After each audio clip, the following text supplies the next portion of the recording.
Muy bien, ¿qué tal? Muy buena tarde, jóvenes. ¿Cómo se encuentran el día de hoy? Buenas tardes, Lick. Buenas tardes, licenciado. Buenas tardes, licenciado. Bien, gracias. Buenas tardes, licenciado. Excelente. Disculpen, compañeros, solo previo a iniciar la clase, pues estuvimos dando unos minutitos para que algunos compañeros se terminaran de unir a la sesión. Pues yo creo que fue inconveniente que hemos tenido con las lluvias y por ahora en que se desarrolla la clase, ha dificultado un par. Asimismo, les quisiera consultar, de momento mi audio y mi video se escucha bien, disculpen, compañeros. Sí, Lick, todo bien. Sí, licenciado. Todo bien. Sí, Lick. Muy bien. Entonces, bueno, en vísperas de que todo se encuentra desarrollando de una buena manera, pues bienvenidos, ¿verdad, compañeros? Ya saben que para mí es un gusto estar compartiendo este mes de junio con ustedes en esta escuela de vacaciones. Primero que nada, me gustaría iniciar pues dando noticias preliminares. Ya sabe, el día de ayer el compañero Hugo, que es nuestro auxiliar de curso, que ya muy amablemente nos ha estado apoyando, pasó un listado que contiene las personas que se encuentran asignadas a nuestro curso. Por favor, compañeros, eso sí se los pido así encarecidamente, de que puedan verificar de que se encuentren asignados. Y si tienen algún inconveniente, pues me lo hagan saber. Entonces, me digo, ahí mando el listado. Si no mal recuerdo, actualmente tenemos entre 115 y 116. Si alguien no aparece, por favor, háganselo saber. Asimismo, compañeros, antes de iniciar la clase, ¿alguien tiene algún comentario o alguna duda previa a iniciar la misma? Licenciado, buenas tardes. Una molestia, fíjese que al menos yo tengo, como tenemos preespecializaciones y el día viernes nos van a realizar los exámenes. Yo estoy en la vespertina, pero le quería consultar de que como ese día usted va a realizar la prueba corta, ¿verdad? No, es el día jueves. El día jueves. Ajá. Yo había notado que era viernes. No, es el día jueves, compañeros. Así, Gracias, muy amable. así es, tomando en consideración esa situación que muchos acá, aparte de escuela de vacaciones, están también llevando a cabo preespecializaciones. Entonces, para que no exista ese choque de horarios, fue que se decidió dejar para el día jueves. Igual a mí no Gracias, se muy encuentra amable. lista. Les comento, únicamente son 10 preguntas de opción múltiple. Pueden tener a mano su código y demás material de apoyo. Sin embargo, siempre tengan cuidado con las preguntas, por favor. Algunas preguntas, sí es cierto que resultan sencillas, pero por favor siempre tómense el tiempo de ellas mismas, ¿verdad? Ya que, por ejemplo, ahorita vi un par de respuestas de algunos casos, ya vi un par de respuestas a la hoja de trabajo que dejé y pues sí, como que siento que todavía tenemos que mejorar algunos aspectos, ¿verdad, compañero?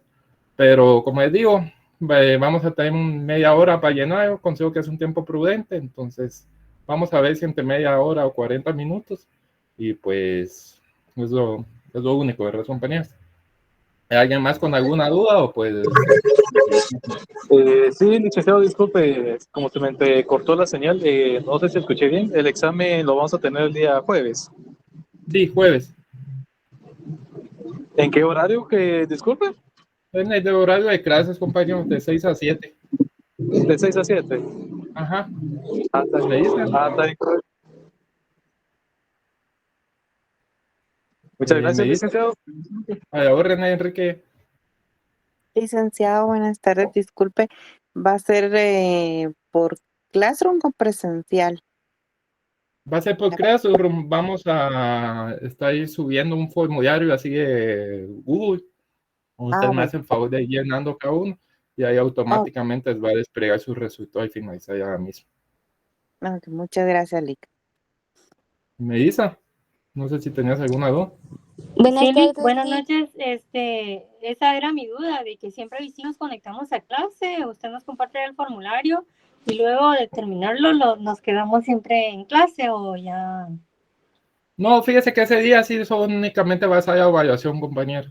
Bueno, gracias, Pero licenciado. lo único que sí es esto con el fin de que me apoyen también ustedes a mí, porque lo que sucede es que como yo tengo que dejar constancia de dado la clase, ¿verdad, compañeros? Y esta de cierta manera vamos a desarrollar clase teniendo una evaluación, ¿verdad?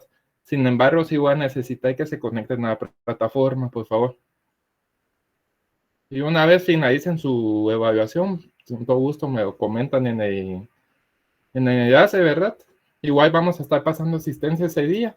Me llenan tanto asistencia como el formulario y ya con eso ya se pueden salir posteriormente, ¿verdad?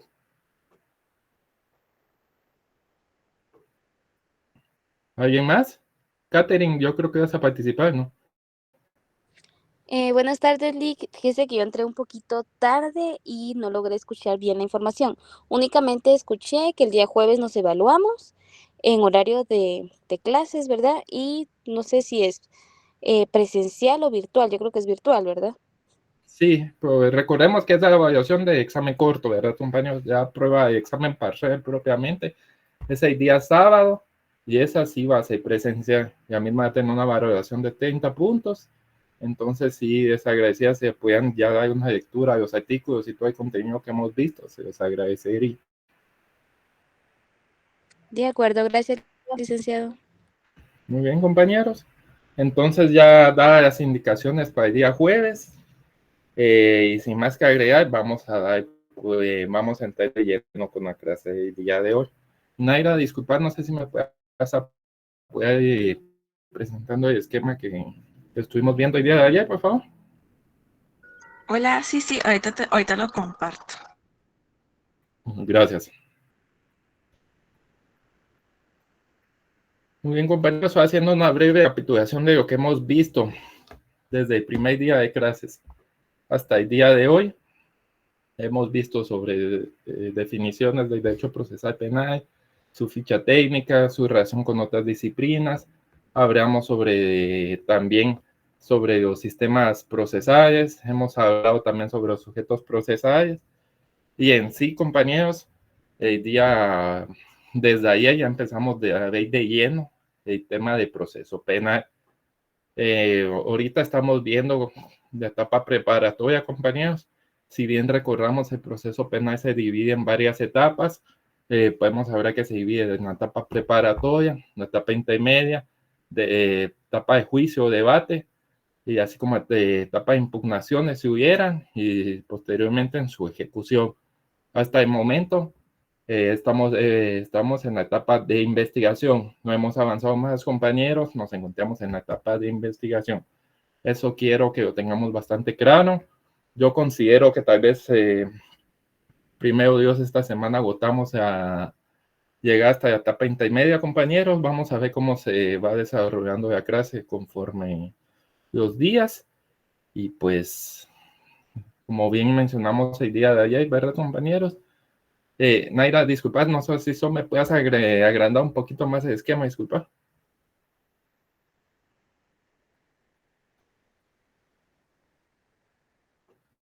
Si se pudiera. Ahí está. Muy bien, compañeros. Ahí sí que perdón si vuelvo a repetir tantas veces lo mismo, pues debemos entender claro, ¿verdad? Ya hablamos sobre que el proceso penal, una vez iniciado, se sigue con el proceso de manera fija, ¿verdad, compañeros? Debe de existir una causa determinada bajo el cual se pueda suspender. Hablamos sobre los actos introductorios, ¿verdad, compañeros? Hablamos sobre la denuncia, la querella, prevención policial, conocimiento de oficio, entre otros. Hablamos de las dos vías que tenía el Ministerio Público,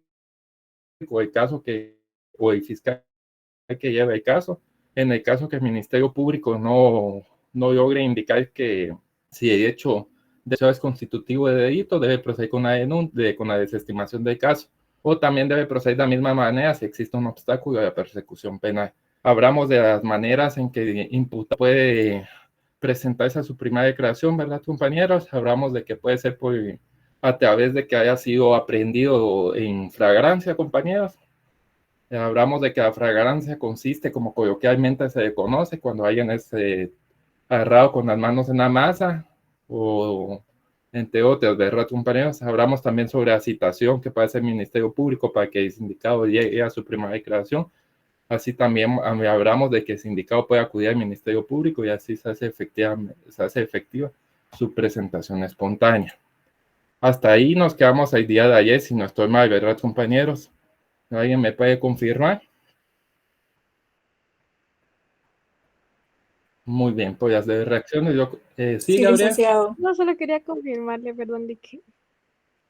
No te da pena. Muy bien, entonces hoy vamos a ver, el tema del día de hoy es un tema de suma importancia. ¿Por qué, compañeros? Porque el día de hoy vamos a hablar sobre el desarrollo de la primera declaración. ¿En qué consiste la primera declaración, compañeros? En sí es el primer acercamiento que tiene el sindicato, así como las partes procesales ante el órgano jurisdiccional. Pues quisiera que nos apoyáramos, compañeros. Como bien les mencioné al inicio de nuestro curso, siempre que antes de iniciar con esta clase les voy a solicitar que tengamos a mano 2 cuerpos legales. Primero que nada, compañeros, nuestra Constitución y segundo, nuestro Código Procesal Penal. Por ende, quisiera, compañeros, que alguien, si me pudiera apoyar con la lectura de un artículo, si no estoy mal, el artículo 81, por favor, compañeros. Alguien que me pueda apoyar con la lectura de dicho artículo. Artículo 81. Advertencias preliminares. Al iniciar la audiencia oral, el juez explicará al sindicado con palabras sencillas y claras el objeto y forma en que se desarrollará el acto procesal. De la misma manera, le informará los derechos fundamentales que le asisten y le advertirá también que puede abstenerse de declarar y que tal decisión no podrá ser utilizada en su perjuicio. Asimismo, le pedirá que proporcione su nombre completo, edad, estado civil, profesión o oficio, nacionalidad, fecha y lugar de nacimiento, domicilio, lugar de residencia y, si fuera el caso, nombre del cónyuge e hijos y las personas con quienes viven, de las cuales depende o estén bajo su custodia, bajo su guarda. Una pausa ahí, Cristian, disculpa, ¿viste? Muy bien. Aquí, muy bien, compañeros, yo creo que tomemos que primero que nada veamos bien este artículo y aquí tenemos que tomar en cuenta que, como bien nos dice epígrafe de dicho artículo, son las advertencias preliminares que el juez debe revisar. Primero uno, que va a ser el juez en audiencia de primera declaración, compañeros, dice que explicará el sindicado con palabras sencillas y claras el objeto y forma en que se desarrollará el acto procesal. ¿Cuál es la primera advertencia que va a realizar, compañeros? Le va a explicar cómo se va a desarrollar la audiencia. Número 2, compañeros, ¿qué debe hacer el juez? Y informará los derechos fundamentales que asisten. Entonces, número 1, como les indicaba, compañeros, les explicará el sindicado con palabras sencillas cómo se va a desarrollar la audiencia. Número 2, le va a informar sobre cómo se va a desarrollar la audiencia, sobre los derechos fundamentales que asisten, perdón. Y Tegrest le advertirá que también puede abstenerse a declarar que tal decisión no podrá ser utilizada en su perjuicio. Y número 4, compañeros, le pedirá que proporcione su nombre completo y demás generalidades de ella. Entonces, si pudieran marcar esas 4 palabritas que son palabras clave en el desarrollo de esta audiencia, que sería, si pudiéramos marcar el verbo explicar, informará, advertirá y pedirá. Alguien levanta el artículo 81 de nuestro Código Procesal Penal, Kimberly. ¿Alguien había levantado su mano, si no estoy mal, compañero? Yo, licenciado, solo era la número 3, es advertirá, ¿verdad? Sí, y ya por último, número 4 es pedirá. Gracias, Lic. Aquí, compañeros, con el tema advertirá, yo creo que nosotros nos recorremos un poco sobre los principios que vimos en la semana pasada. Y aquí, por ejemplo, podemos ver un claro ejemplo de uno del principio que ninguna persona puede ser obligada a declarar contra sí mismo. Aquí podemos encontrar claramente un fundamento que da vida a ese principio. Muy bien. Entonces, compañero Cristian, si no estoy mal, no sé si me puedas apoyar con la lectura de dicho artículo, por favor. Claro, Lic. En las declaraciones que preste el sindicado durante el procedimiento preparatorio, el juez deberá instruirle acerca de que puede exigir la presencia de su defensor y consultar con él la actitud a asumir antes de comenzar la declaración sobre el hecho. Muy bien, compañeros, aquí siempre hacemos referencia sobre que el sindicado debe contar con la presencia de un defensor. Hablamos anteriormente, compañeros, de que el sindicato puede tener un máximo de ¿cuántos defensores, compañeros? Dos. Dos licenciados. Dos defensores. Excelente. Entonces aquí eso podemos ver plasmado en dicho artículo.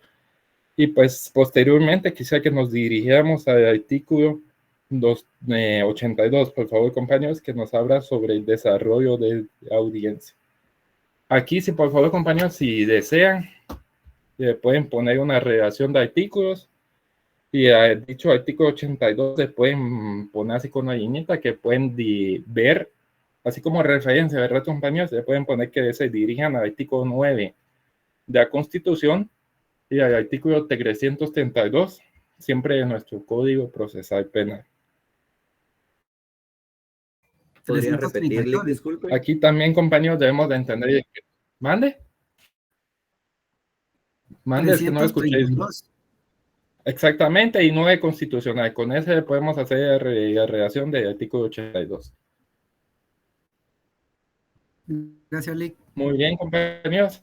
Hasta ahorita ya hemos visto sobre las advertencias que debe de realizar el juez previo a iniciar con la primera declaración. Como ya hablamos, compañeros, explicará al sindicado cómo se va a desarrollar la audiencia y informará sobre sus derechos fundamentales y advertirá que puede abstenerse de declarar si así lo desea y pedirá sus generalidades de ley. Eso lo debe de hacer el juzgador antes de iniciar propiamente con la primera declaración. Ahora bien, nos vamos a dirigir al artículo 82. Ese artículo nos habla sobre el desarrollo de la audiencia en sí. Y aquí, compañeros, yo creo que nosotros tengamos claro sobre qué temas o sobre qué se va a discutir en la primera declaración. Aquí debemos de entender que en la primera declaración se van a discutir TEGRES, ese numerito lo tengamos bastante claro. TEGRES, temas o situaciones indispensables. ¿Qué se discute en la primera declaración, compañeros? Sobre la posibilidad de llegar o no al proceso al sindicado. Número 2, sobre la necesidad de medidas de coerción. Y número 3, sobre el plazo de investigación, compañeros. Si desean, eso lo pueden poner también en dicho artículo sobre qué se discute en la primera declaración. Número 1, repito, posibilidad de llegar al proceso al sindicado. Número 2, sobre la necesidad de las medidas de coerción. Y número 3, sobre el plazo de investigación. Hasta el momento estamos claros. Muy bien. Si estamos claros, ¿alguien me puede apoyar con la lectura del artículo 80? Perdone el abuso, ¿me lo puede repetir un poquito más despacio? Es que mi auricular casi no se escucha. Sí, con mucho gusto, compañeros. Como les indicaba, ya hablando propiamente del desarrollo de la audiencia de primera declaración, se discuten 3 situaciones indispensables, compañeros. Si en el examen parcial yo les pregunto, ¿qué se discute en la primera declaración? Ustedes me deben poner esto. Número 1, posibilidad de llegar al proceso al sindicado. Número 2, la necesidad de medidas de coerción. O número 3, sobre el plazo de investigación, compañeros. Esta Jennifer nos apoyó con mucho gusto. Muchas gracias, licenciado. Bueno, ahí Jennifer nos hizo el favor de poner en los comentarios para que se facilite un poco más. Muchas gracias, Jennifer. Entonces, prosiguiendo, ahí me puede poner una lectura del artículo 82, por favor.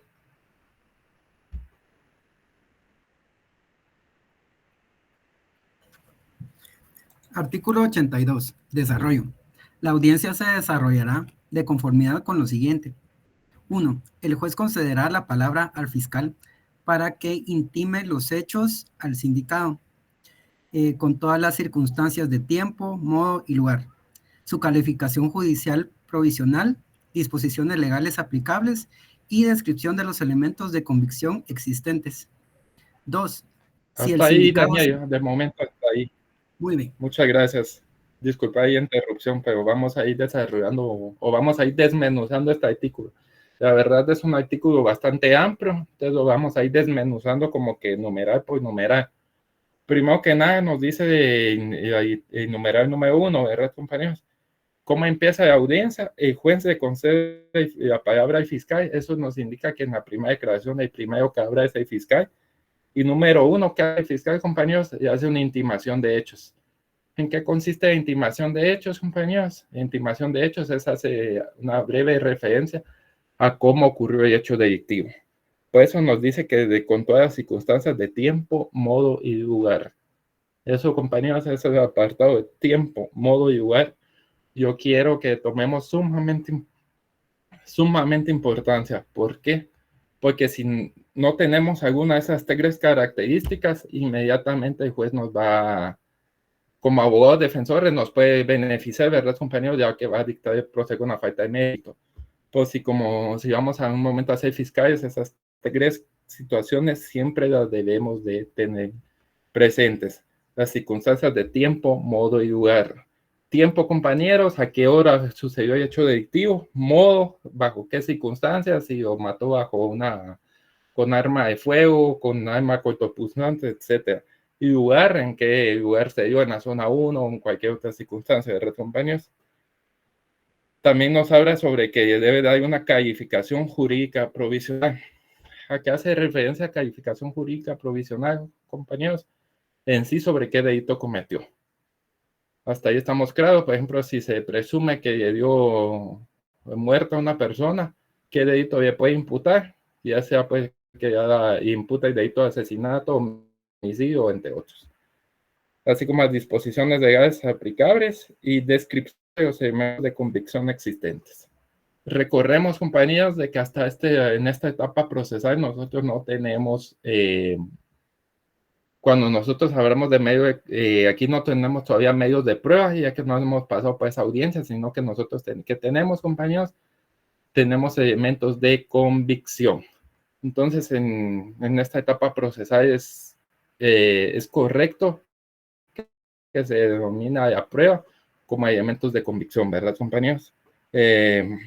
Posteriormente, Daniel, creo que me estás apoyando con la lectura, ¿verdad? Si pudieras seguir con la misma, por favor.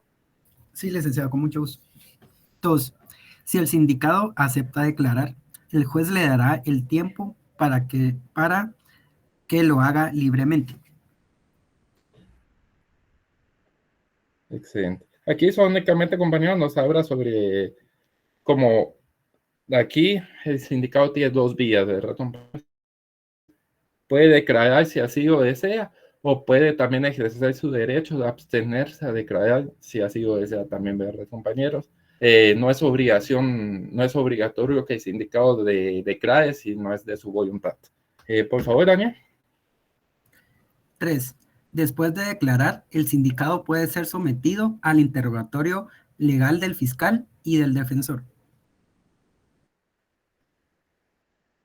Muy bien, hasta ahí estamos bien. Yo creo que ese numeral no tiene mayor situación que explicar. Posteriormente, si puede seguir, Daniel, por favor.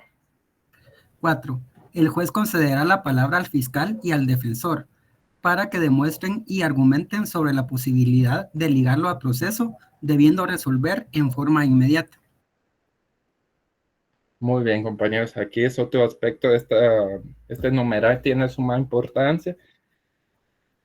Es el artículo 82, perdón, Adriana. Ese es el que estamos hablando. Estamos desarrollando uno por uno cada uno de los numerales. Muy bien, compañeros. Regresando al numeral 4, nos dice es conceder la palabra al fiscal y al defensor para que demuestren argumentos sobre la posibilidad de proceso. Aquí, compañeros, volvemos a la pregunta que yo les hice en su momento, que se discute en la primera declaración. Aquí encontramos el número 1, en el numeral 4, sobre la posibilidad de llegar a proceso o no. ¿En qué consiste esto, compañeros? Si el fiscal argumenta de manera coherente y determina las circunstancias de modo, tiempo y lugar, así como hace una correcta calificación jurídica provisional de los hechos, el juez de manera inmediata debe proceder con su auto de procesamiento para que siga con el procedimiento penal. Ahora, ¿qué pasa, compañeros, si determinan de que no cuenta con los elementos necesarios o no cuenta con los elementos de convicción para determinar que el sindicado fue posible que partícipe de hecho delictivo que se impute? Debe proceder con la falta de mérito. La falta de mérito, si no estoy mal, aquí, compañeros, eso está regulado en el artículo si no estoy mal aquí, de acuerdo a la que emite ese artículo 172, me dejan corroborar. Sí, efectivamente.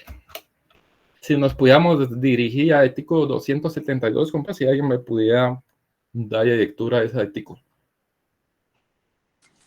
Artículo 272.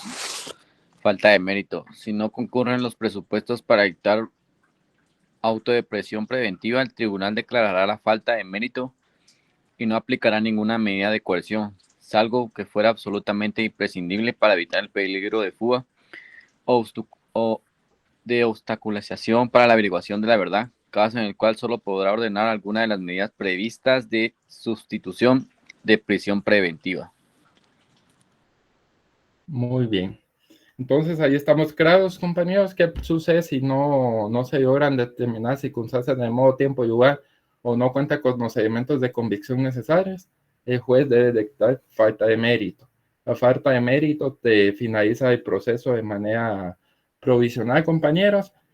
Y aquí debemos de entender, compañeros, que a falta de mérito no es lo mismo que a desestimación. Recorremos las etapas procesales, ¿verdad, compañeros? La desestimación se da el momento antes de que se cita primera declaración al sindicado y la falta de mérito ya se da en la primera declaración. Una pregunta que se les puede hacer es allá posteriormente, tal vez en su examen técnico profesional, y es que les pueden preguntar si la falta de mérito es una resolución apelable, ¿verdad, compañeros? Y la respuesta a esa interrogante es que sí. La falta de mérito es una resolución apelable.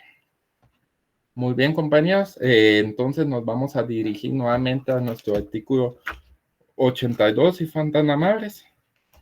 Y ahorita vamos a proceder con la lectura. Un segundito, son. Excelente. Muy bien. Entonces ya hablamos sobre que en la primera declaración se habla... No, en esa desestimación no aplican la fragancia, Wagner. Ahí muy bien con su comentario. Muy bien, compañeros. Entonces, ahorita, como les indicaba, si el juez puede dictar ya sea auto de procesamiento o una falta de mérito. Si el juez determina dictado de procesamiento, junto al auto de procesamiento siempre se debe de dictar eso, se deben de hablar sobre las medidas de coerción. ¿Qué medidas de coerción tenemos, compañeros? Aquí, como nos dicen en el esquemita, tenemos dos medidas de coerción. Puede ser prisión preventiva o puede ser una medida sustitutiva. ¿Alguien sabe cuándo aplica cada una de estas, compañeros, que desee participar? ¿Cuál fue la pregunta, Alec? Perdone. ¿Cuándo procede a aplicar una de la prisión preventiva y cuándo se procede a aplicar la medida sustitutiva?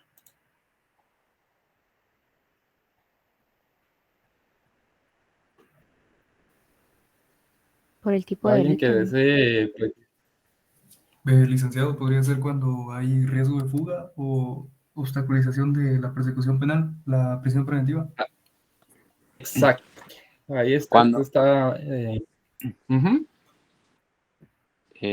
Bueno, cuando se le llega a proceso, obviamente, entonces se le da, dependiendo de cuál es el caso, se le da una medida sustitutiva que, si no estoy mal, son de 3 meses y la prisión preventiva de los 6 meses, si no me equivoco.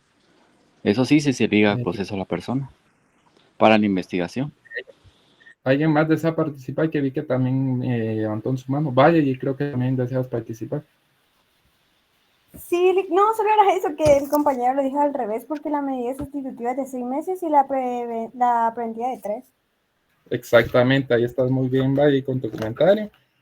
Entonces, compañeros, no sé si nos pudiéramos dirigir al artículo 259, por favor, compañeros, de nuestro Código Procesal Penal, por favor.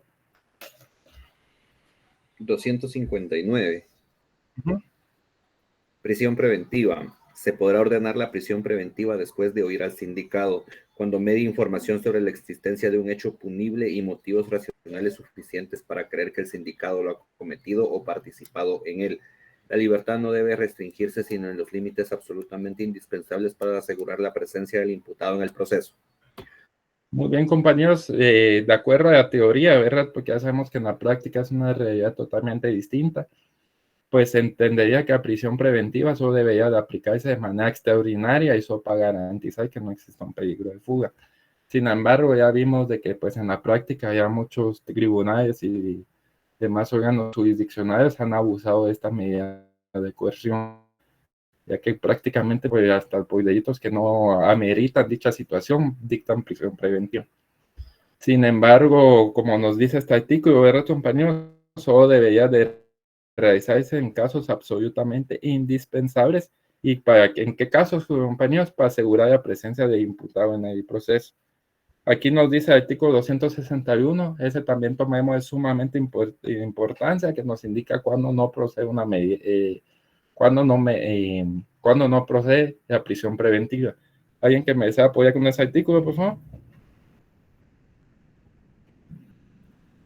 261. Casos de excepción. Sí. En delitos menos graves no será necesaria la prisión preventiva, salvo que exista presunción razonable de fuga o de obstaculización de la averiguación de la verdad.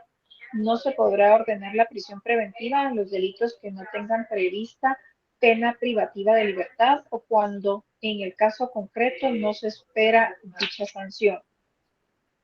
Muy bien, compañeros. Entonces ahí nos habla cuando no procede de dictar prisión preventiva. Aquí les hago una pregunta, compañeros. ¿Qué se entiende por delitos menos graves, compañeros? ¿Alguien sabe? Que la pena sea menor a 5 años, si no estoy mal.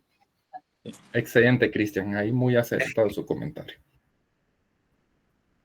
Muy bien, compañeros. Otro artículo que debemos de tomar importancia, que tiene relación con el tema de primera declaración, es el artículo 262, por favor.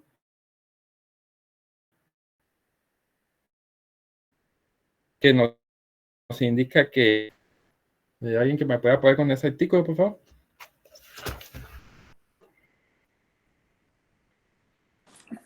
Artículo 161. Artículo 262. Peligro de fuga. Para decidir acerca del peligro de fuga se tendrá en cuenta especialmente las siguientes circunstancias. 1. Arraigo en el país determinado por el domicilio, residencia habitual, asiento de la familia, de sus negocios o trabajo y las facilidades para abandonar definitivamente el país o permanecer oculto. 2. La pena que se espera como resultado del procedimiento. 3. La importancia del daño resarcible y la actitud que el sindicado o imputado adopta voluntariamente frente a él. 4. El comportamiento del sindicado o imputado durante el procedimiento o de otro procedimiento anterior, en la medida que indique su voluntad de someterse a la persecución penal. Y 5. La conducta interior del imputado. Muy bien, compañeros. Ahí ustedes cuando ya ejerzan esta noble profesión, ¿verdad? Y un cliente los contacte porque va a llevar a cabo su primera declaración, ustedes cuando llegue el momento de dicha audiencia, ¿verdad? Y van a hablar sobre el tema de las medidas de coerción para evitar que a su cliente le dicten como medida de prisión preventiva. No sé si han visto o han escuchado en muchas ocasiones que piden de que demuestre su arraigo. Esto, compañeros, lo hacen para demostrar que no existe un peligro de fuga. Y el arraigo, ¿cómo consideran que se puede demostrar, compañeros? ¿Alguien tiene alguna noción sobre con qué documentos podemos acreditar arraigo en el país? Con una constancia laboral. Demostrando. Muy bien, quien dijo constancia laboral me ha acertado. Patti, no sé si también deseas participar. Sí, también tu dirección. Tu dirección con Mande.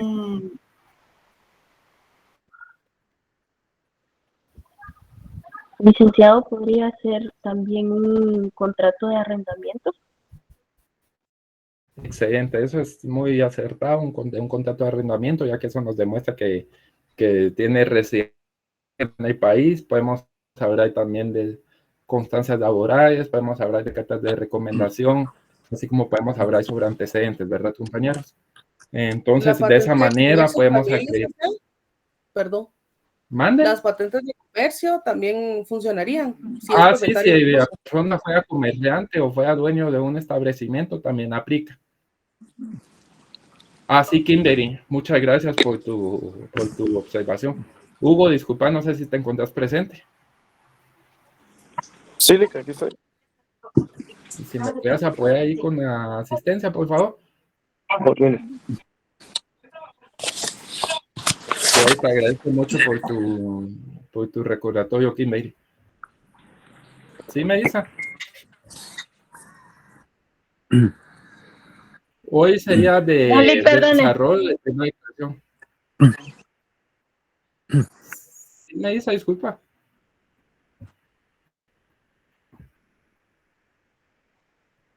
Muy bien, señores, hoy en el tema de asistencia pongan desarrollo de audiencia de primera declaración. Esa sería la temática del día de hoy.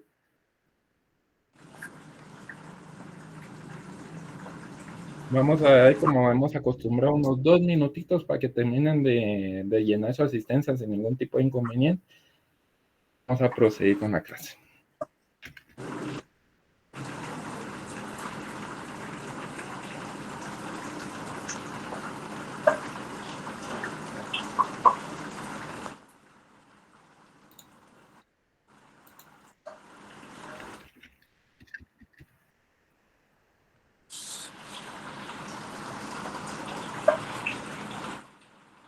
Sí, coméntame, Melissa. Disculpe, no la escuché.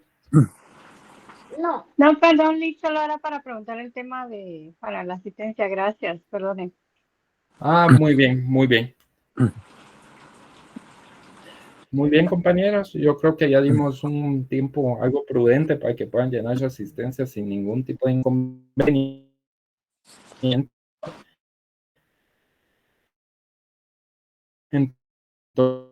Entonces, vamos hablando sobre en qué caso se puede demostrar el arraigo para evitar la prisión preventiva. Ya hablamos sobre qué documentos pueden presentar para evitar esa situación. Y por último, compañeros, ya para agotar el tema de prisión preventiva, debemos de entender cuándo se entiende que existe un peligro de obstaculización, ¿verdad? Por ende, nos quisiera que nos dirigiéramos al artículo 263. Ese sí también le pudiéramos tomar bastante nota, y si no sé si alguien me puede apoyar con la lectura ahí mismo, por favor.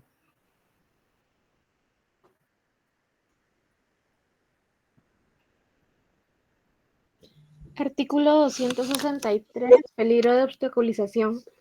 Para decidir acerca del peligro de obstaculización para la averiguación de la verdad, se tendrá en cuenta especialmente la grave sospecha de que el imputado podría: primero, destruir, modificar, ocultar, suprimir o falsificar elementos de prueba. Segundo, influir para que coimputados, testigos o peritos informen falsamente o se comporten de manera desleal o reticente. Y tercero, inducir a otros a realizar tales comportamientos.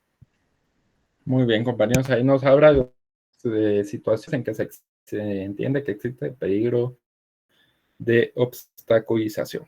Muy bien, compañeros, entonces regresando un poquito, hablamos de que cuando el juez dicta el auto de procesamiento, inmerso ese auto debe de dictar sobre las medidas de coerción. Y la medida de coerción puede ser dos opciones, ¿verdad, compañeros? O puede dictar ya prisión preventiva o puede dictar una medida sustitutiva. Ya hablamos sobre los casos en que puede dictar prisión preventiva, ¿verdad? Así como demostramos los causas para acreditar el arraigo del sindicado. Ahora vamos a hablar de la medida sustitutiva.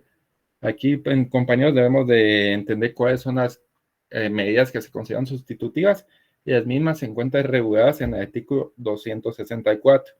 Yo creo que en el artículo 264 el epígrafe es sustitución. No sé si alguien me puede confirmar ese aspecto. Sí, Lick. Sí, licenciado, sí dice. Muy bien, entonces si le pudieran agregar ahí arribita para que no se confundan, ¿verdad, compañeros? Le pudieran agregar medidas sustitutivas.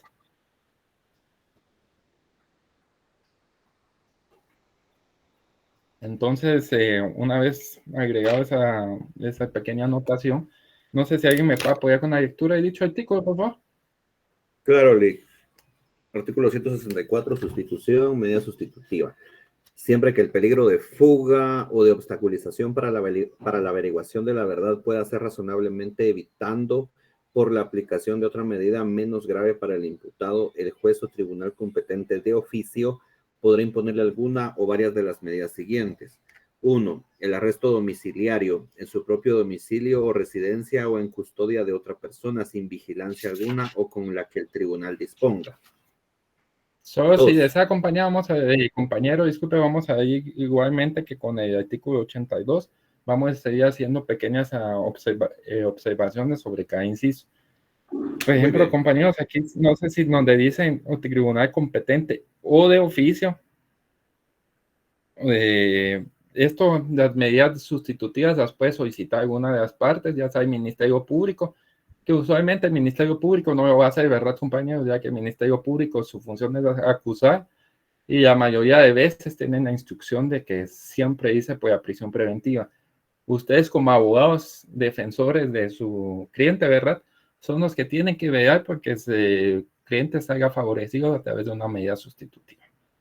O también que de otra manera se puede fijar una medida sustitutiva de oficio por el juzgador. Aquí quiero que ese artículo 264, Bergelina. Aquí cuando hablamos de oficio, compañeros, quisiera que nos recorramos un poco a las clases de la semana pasada, donde hablamos sobre el sistema también que se considera mixto. Aquí podemos ver un caso donde muchos consideran que es mixto, porque de cierta manera el juez tiene la facultad de ejercer ciertas funciones sin intervención de alguna de las partes. Muy bien, compañeros, podemos hablar como de la primera medida sustitutiva, el arresto domiciliario. ¿Eso qué consiste, compañeros? De que una persona cometió un hecho delictivo, por ejemplo, un accidente de tránsito, ¿verdad, compañeros? Entonces puede, mientras dura el proceso, ¿verdad, compañeros? Puede estar en su casa gozando de un arresto domiciliario. Eso se encuentra regulado en el artículo 264, numeral 1. Por favor, Cristian, el de artículo 2, por favor. Claro, Rick. Numeral 2. La obligación de someterse al cuidado o vigilancia de una persona o de institución determinada, quien informará periódicamente al tribunal. 3. Fíjense, compañeros, que este numeral 2 muchas veces sucede con el delito de posesión para el consumo. Por ejemplo, agarran ahí en zona 1 a una persona con unos 2 bolsones de estupefacientes, ¿verdad? Entonces, lo citan a Suprema Declaración y lo pueden, como medida de coerción, como medida sustitutiva, pueden indicar que hasta cierto tiempo vaya a firmar el libro del juzgado y que debe de acudir también a una situación de apoyo para narcóticos, ¿verdad, compañeros? Por favor, Cristian, disculpa. 3. La obligación de presentarse periódicamente ante el tribunal o la autoridad que se designe. 4. La prohibición de salir sin autorización del país, de la localidad en la cual reside o del ámbito territorial que fije el tribunal. 5. La prohibición de concurrir a determinadas reuniones o de visitar ciertos lugares. 6. La prohibición de comunicarse con personas determinadas, siempre que no se afecte el derecho de defensa. Si veas, compañero, que ese artículo, ese numeral 6 de la prohibición de comunicarse con personas determinadas, yo lo he visto muchas veces por ejemplo, con el delito de violación de intimidad sexual, ¿verdad, compañero? Una persona, cuando vean pareja, grabaron videos en situaciones comprometedoras, ¿verdad? Posteriormente, ya cuando se terminan, unas dos personas comparten el video, ¿verdad? Donde mantenían relaciones. Entonces, el juzgador puede, como parte como medida sustitutiva, puede ejercer la prohibición de que esa persona tenga ya contacto nuevamente con la otra, ¿verdad? Por favor, si puede hacer. Claro. 7. La prestación de una caución adecuada por el propio imputado o por otra persona mediante depósito de dinero, valores, constitución de prenda o hipoteca, embargo o entrega de bienes o la fianza de una o más personas idóneas. ¿Sigo? Muy bien. Sí, por favor. Bien, compañeros. Solo quisiera que nos dirigamos después, como ya no nos da tiempo de tanto, porque ya nos quedan, ¿qué? 9 minutitos de clase. Dice, compañeros, de que ahí creo que después hay uno, dos, tres párrafos. Creo que nos dirijamos al tercero, donde dice, no podrá concederse. ¿Ya hay ubicar, compañeros? Sí, no podrá concederse ninguna de las medidas sustitutivas enumeradas anteriormente en procesos instruidos contra reincidentes o delincuentes habituales o por delitos de homicidio doloso, asesinato, parricidio, violación agravada, violación calificada, violación de menor de 12 años de edad, plagio o secuestro en todas sus formas, sabotaje, robo agravado al reincidente, los delitos de portación ilegal de armas de fuego de uso civil y o deportivas, tenencia o portación de arma de fuego. Muy bien, a ese párrafo, por favor, ponga prohibición, medida sustitutiva. Y miren, compañeros, a este artículo 264, específicamente ese párrafo, tome de suma importancia, ya que se los puedo preguntar en su examen parcial. Si yo les pregunto, compañeros, ¿qué delitos no tienen medida sustitutiva? ¿Ustedes qué me van a contestar? O deme ejemplo de 3 delitos que no gocen de medida sustitutiva. ¿Ustedes cómo me contestarían? El parricidio o el homicidio doloso. Violación a menores. Excelente. Entonces, por favor, compañeros, eso sí, se los pido que este artículo 264 le tomemos sumamente importancia y lo tengamos presentes en el día de parcial. ¿Estamos?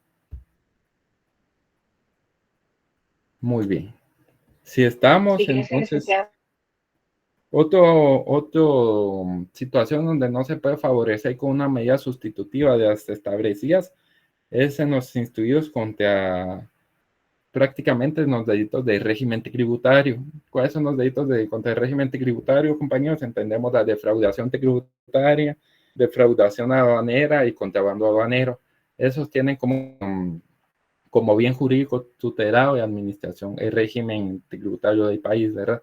También tengan mucho, bueno, si quieren recuérdense de todos los delitos que tienen relación con la SAT, ¿verdad? Eso les va a servir como recordatorio.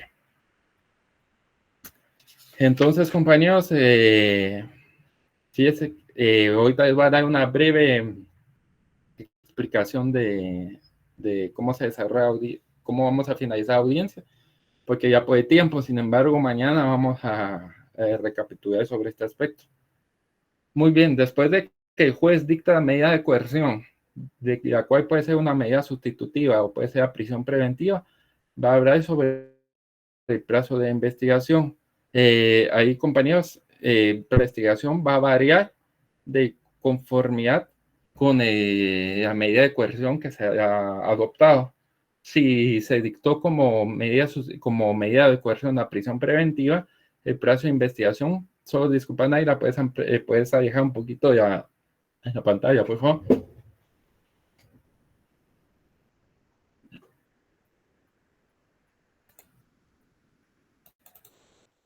Muy bien, compañeros. Si dictan auto de prisión preventiva, debe de ser el plazo que van a dictar de investigación puede ser un máximo de 3 meses. ¿Eso dónde lo encontramos, compañeros? Lo encontramos en el artículo 323 de nuestro Código Procesal Penal. Confirmando. Muy bien. Si nos podemos dirigir al artículo 323, que nos indica que debe practicarse entre un plazo de 3 meses. Ahora bien, si dicta un auto de medida sustitutiva, el plazo va a durar hasta un máximo. Recuerden, compañeros, no es que dure 6 meses, sino que va a durar un máximo de 6 meses. Eso lo encontramos en el artículo 324 bis.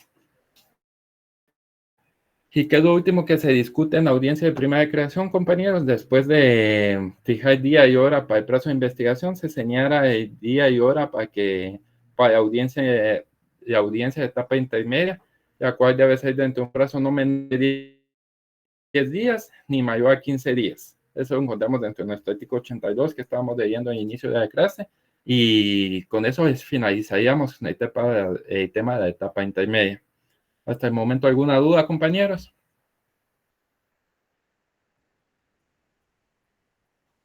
Yo sí, Lick, pero si quieres te la pregunto hasta el final. Y ya con eso, como indico, compañía, ya pues tema de tiempo que estamos corriendo un poquito, ya no me da tiempo a explicar estos dos últimos apartados de manera siguiente, ¿verdad? Sin embargo, yo considero que mañana vamos a estar abordando nuevamente el tema de primera grabación, porque esta agencia, compañeros, es de suma importancia.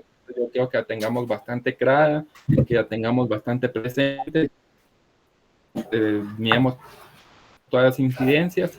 Y yo creo que mañana todavía vamos a estar con el tema de primera creación y tal vez vamos a entrar de lleno, vamos a entrar el tema de la etapa intermedia. Entonces, no sé si tienen alguna duda, compañeros, y así ya mañana proseguimos con la final.